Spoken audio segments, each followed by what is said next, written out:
So let's start today's discussion with triple warmer 13 and 14. Triple warmer 13 is 3 soon distal to the point of triple warmer 14 on a line connecting triple warmer 14 to triple warmer 10 on the posterior border of the deltoid muscle. While triple warmer 14 is posterior and inferior to the acromion or the bonnet tip of the outer edge of the shoulder blade. With the arm abducted in the posterior of the two depressions on the shoulder joint.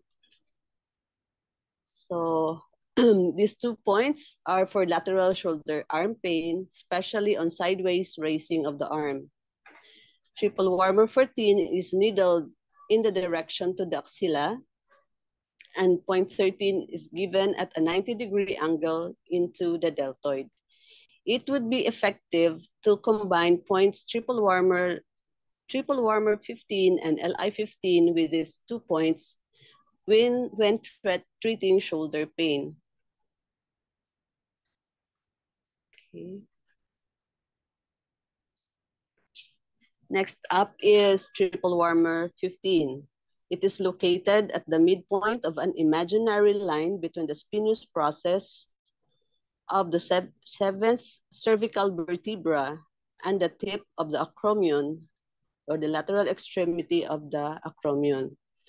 This point is a common tender point at the trapezius muscle with point GB22 just next to it. If the patient has both neck and shoulder pain, the needle at triple warmer 15 should be directed to the shoulder.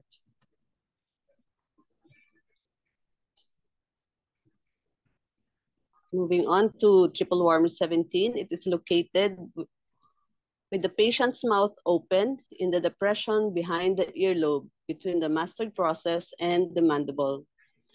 It is the best local point for ear problems, such as ear infection, tinnitus, deafness, etc. Triple warmer 21 is located anterior to the ear with the patient's mouth open in the depression on the level of the supratracheal notch and slightly superior to the condyloid process of the mandible. It is another local point for the ear. It is often used as a through and through point from triple warmer 21 towards GB2, going through point SI19 in the middle. Also, the exit point of the meridian, it is where energy flows out and into the next meridian at gallbladder 1. Next up is triple warmer 23. It is on the lateral end of the eyebrow and the bony depression and the frontal zygomatic suture between the frontal and zygomatic bones. This is the last point of the meridian. It is a local point for the temple and eyebrow and can be used to treat headache, facial paralysis, and in cosmetic acupuncture, it can be used to create a wide-eyed look.